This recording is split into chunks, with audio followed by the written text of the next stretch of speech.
اللہ تعالی نے ارشاد فرمایا جڑے لوگ اپنی آوازاں رسول کائنات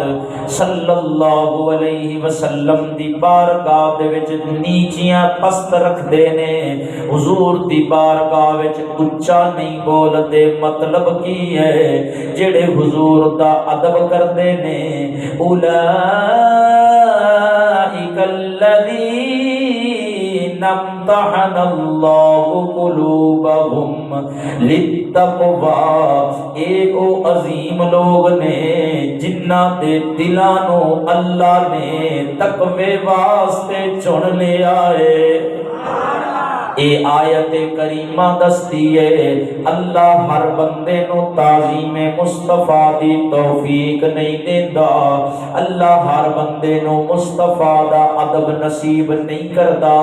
جیڑے دل نو اللہ پسند کردا ہے اس دل وچ اللہ مصطفیٰ کریم دا ادب بھی پیدا فرما دیندا ہے۔